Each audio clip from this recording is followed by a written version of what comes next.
In the previous episodes of The Dropout, Elizabeth Holmes had dropped out of Stanford. Her resources were limited, but she had a big idea, an idea to change the healthcare system forever.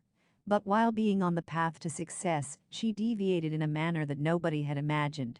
Once she got stuck in the swamp of greed, it became almost impossible for her to retract her steps back. With every step forward, she was moving towards her doom. In the Dropout episode 5, we saw that Elizabeth and Sunny Balwani decided that they would use the Siemens machine for blood tests and show to their investors and the general public that, in fact, it was their patented Edison machine that was doing all the tests. Ian Gibbons had committed suicide and was found dead in his bathroom. Elizabeth Holmes had left him with no option.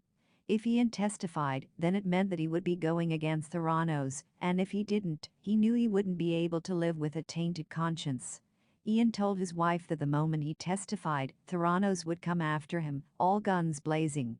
Theranos was clearly responsible for the abetment of suicide. Without a working prototype, and under immense pressure from Walgreens, Sunny and Elizabeth made a secret plan. They decided to use the Siemens machine while they were in phase 1. And then eventually shift to their own Edison machine as soon as it was ready. So basically, they were ready to commit fraud and risk the lives of millions of people to keep the funds coming. Mark Roessler joined Theranos as the new lab director, and Tyler Schultz joined too as a lab technician. Tyler was the grandson of George Schultz, who was an ex-diplomat and politician, and was now one of the board members of Theranos. What does Erika and Tyler see in the Theranos lab? Elizabeth had gotten Errol Morris on board, the famous and acclaimed documentarian, to make advertisements for Theranos. She is seen shooting for one such advertisement at the start of the Dropout episode 6. Theranos has started testing real people in the newly created Walgreens wellness centers. People were amazed at how they had to now give only a drop of blood to get their test results. Little did they know that it was all a big scam, at the helm of which was a young wide-eyed lady who spoke in a deep voice that almost felt like it was made up. On the other hand, Dr. Richard Fuisz was restless. He was adamant about not giving up, no matter to what extent he had to go. He got in touch with a journalist from the Wall Street Journal named John Carreyrou and told him about the fraud being committed at Theranos. John told Dr. Fuisz that unless and until he got some evidence, he wouldn't be able to print a thing. Erika Chun, a new recruit, tediously signed a pile of papers on her first day at Theranos that was now following a very strict security protocol. She was a big fan of Elizabeth Holmes and looked up to her. She meets Elizabeth briefly and tells her how good it feels to be working under a female CEO. Inside the lab, Erika meets Tyler Schultz. The lab was divided into 2 parts. In one part, actual tests on live patients used to run. In the other part, as Dr. Mark Roessler puts it, approved tests were supposed to be run on the Edison machine. Erika is a bit confused. She didn't understand that if all the tests were already running on the Edison machine, then what was the need to run these trial tests? Dr. Mark Roessler changes the topic quickly so that he does not have to answer a lot of questions about the intricacies. He was well aware how Theranos was misrepresenting the test results. Erika gets a little skeptical about the work culture as she sees Sunny Balwani shouting at an employee in his cabin. Tyler tells her that there was a secret lab called Normandy where the actual tests happened. Erika is asked to delete the outliers from the data. An outlier is basically an anomaly that needs to be corrected.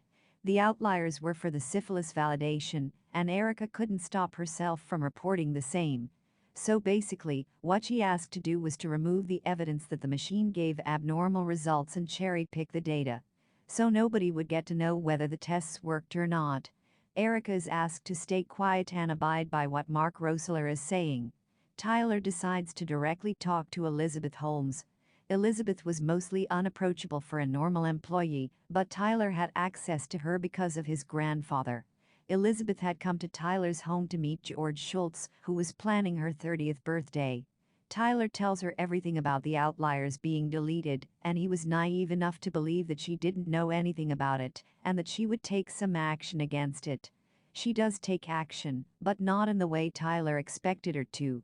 Erika was transferred to the secret lab named Normandy. She doesn't know whether it was a promotion, as Tyler believes it to be, or just a precautionary measure. Erika, while working alone on Thanksgiving, discovers that even the test results of live patients are being modified. There was a Theranos sticker put on every Siemens machine. Some blood samples were diluted and tested on the Siemens machine itself, and the ones tested using the Edison machine were altered manually, even when the results were inaccurate. At first, Tyler tries to report the issue to his grandfather, but at the opportune moment, Elizabeth comes and threatens him. Erika and Tyler decide that they won't keep quiet. They write everything in the mail and send it to Elizabeth so that they have proof that she did know about the results being inaccurate. Tyler was asked to resign as the mail was sent from his email address, but Sunny Balwani knew that the plan was the brainchild of Erika. Despite all this, they give it one last shot and go to George Schultz, who disbands the whole matter without hearing the side of his grandchild, Tyler. What do Richard Fuisz and Phyllis Gardner plan to do? Richard Fuisz goes and meets Phyllis Gardner. They attended the conference at Stanford, where Elizabeth Holmes was called as a guest speaker. They didn't know how to bring out the truth in front of the whole world. They knew one thing, that the odds were not in their favor. People loved Elizabeth Holmes. They wanted to trust her. They were blindfolded by her resilience and success story. She was the first female self-made billionaire who had the noble mission of improving healthcare. She had become a symbol of feminine progress. Even seasoned diplomats like George Schultz wanted to put their faith in her. She had given people like George a false belief that they were involved in a movement that would change the existing world and make it a better place to live in. Richard and Phyllis contact Ian Gibbons' wife, Rochelle Gibbons. She tells them that Ian had told her that Elizabeth had not invented a single thing and still had her name written in the patents. They call John Carreyrou once again. He told them he would still need more direct evidence, as there was no written record of what Ian had said.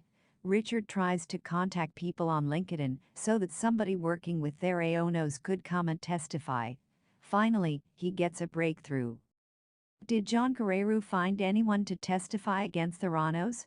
Dr. Mark Roessler agrees to meet Richard Fuisz in person. He says that he won't be a whistleblower, but he would point them in the right direction and confirm a few details. Like Ian Gibbons, Mark Roessler had also started feeling guilty. He saw Erika getting fired for just telling the truth. He knew that, if he stayed quiet, he would risk the lives of millions of people. John Carreyrou goes to his senior, who tells him that she cannot give the go-ahead to the story based on the testimony of one witness who wanted to stay anonymous. Where on one end Elizabeth Holmes was featured in the Forbes list, a handful of people had decided that they wouldn't keep quiet unless and until the truth was brought to light. Tyler Schultz and Erika Chun decide that they will tell everything to John Carreyrou. Truth has a distinguished quality.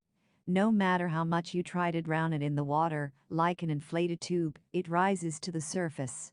The fortress of lies that Sunny and Elizabeth had built for themselves was starting to feel the tremors. Their conceit had deluded them into believing that they were invincible, and that was their biggest fault.